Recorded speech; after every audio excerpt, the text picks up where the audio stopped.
Chapter 60. The Cold War. Two dragons manipulate the Holy Land. Trey Knowles' Allegory Chronicles, the world splits into two empires of shadow. After World War II, the beast that walked in daylight fell. But the shadow did not. It simply divided itself. Two superpowers rose from the ashes. The United States clothed in the language of freedom. The Soviet Union clothed in the language of revolution. Both claimed righteousness. Both promised liberation. Both sought global influence. But the children of light saw the truth. These were not saviors. They were dragons. Two heads of the same ancient serpent. Each sought control not through armies alone, but through ideology, alliances, espionage, and manipulation, and both fixed their eyes on the most spiritually charged land on earth.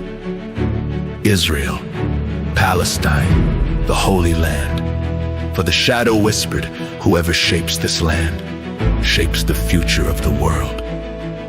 America. The Western dragon claims the throne to America. The modern state of Israel was not merely a nation. It was a strategic outpost, a military foothold, a piece of prophecy it could wield like a weapon. The Western dragon used foreign aid, intelligence networks, political lobbying, religious propaganda, media influence to ensure the counterfeit crown remained in power. America forged alliances not for justice but for dominance. The children of light recorded, a dragon does not protect, it positions. Under the banner of democracy, the Western dragon entrenched itself in the region, creating invisible chains of dependency. Israel relied on American weapons. Arab nations relied on American oil deals. Entire regions relied on American diplomacy. The land of prophecy became a chess piece. The opposer who mirrors the accuser on the other side of the world. The Soviet Union watched jealously. It sought influence in the Holy Land, not through religion, but through revolution. While America fed Israel, the Soviet dragon fed Israel's enemies. Egypt under Nasser, Syria with its Ba'athist rise, Iraq with its military regimes, Palestine with leftist resistance groups. The USSR provided weapons, training, ideology, intelligence, political protection. Its goal was not justice for Palestinians nor spiritual truth. Its goal was control, achieved by empowering whoever opposed America. Thus, the Middle East became a battlefield of the two dragons, not of bullets and bombs alone, but of manipulation. The Soviet dragon whispered, "Let them bleed each other dry." And the land groaned. I've Israel in the grip of the Western dragon. Under American influence, Israel transformed rapidly. Its military became one of the strongest on earth. Its intelligence services grew into global powerhouses. Its politics intertwined with Washington. Its economy became dependent on Western capital. The Western dragon strengthened its throne so tightly that even Israel's leaders could not break free. This was the dragon's true strategy: bind the counterfeit crown with golden chains. And so the land promised to prophets became a fortress of Western ideology. Not a land of restoration, a land of geopolitics, not a holy nation, a strategic ally, not the fulfillment of prophecy, a tool in the dragon's war. Be the Arab world under the Soviet dragon's shadow.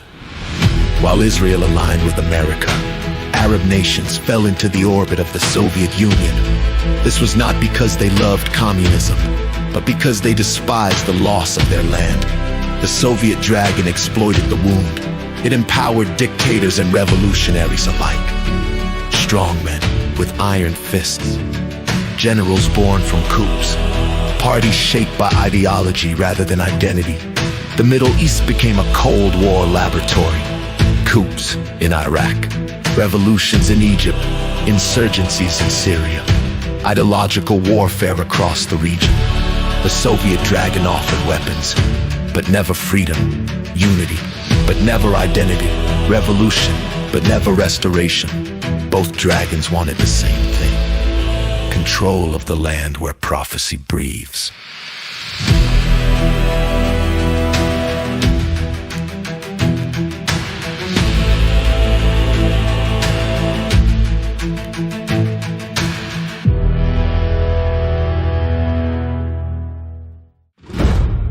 Holy land in the crossfire. Between the two dragons lay Palestinians with no state, Israelis with no peace, Muslims, Christians, and Jews caught in ideologies. Nations forced to choose sides not their own, each claimed morality, each claimed justice.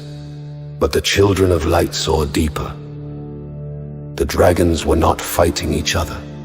They were circling the same prize. Every war, 1948, 1956, 1967, 1973, was fueled not merely by nations, but by superpowers whispering behind curtains. The Middle East burned not from ancient hatred, but modern manipulation. The dragons needed instability, unrest protected the lie. Division hid the truth, identity confusion remained their greatest weapon. The Cold War ends, but the dragons stay.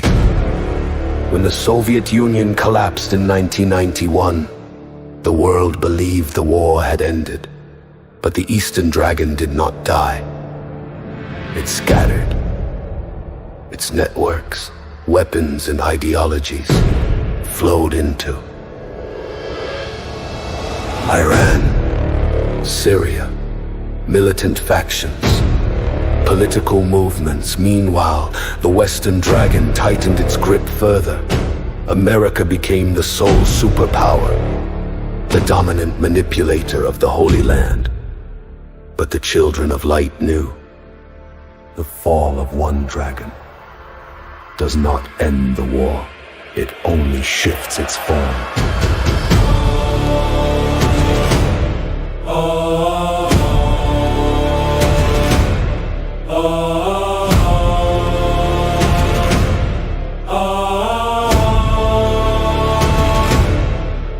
Being what this sets in motion, the Cold War left permanent scars, endless Israeli-Palestinian conflict, radicalized movements, superpower intervention, rise of modern terrorism, collapse of indigenous identity, sectarian divides, wars fueled by Cold War weapons.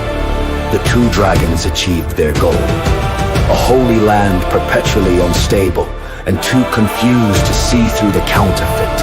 But prophecy is not defeated, for the next chapters reveal the rise of new powers, the return of old identities, the awakening of true heirs, the cracking of the counterfeit throne, the final confrontation between light and the shadow's chosen lineage. The Cold War was not the climax.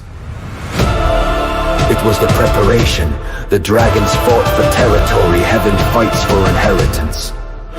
And the next age will reveal which lineage truly belongs to the land.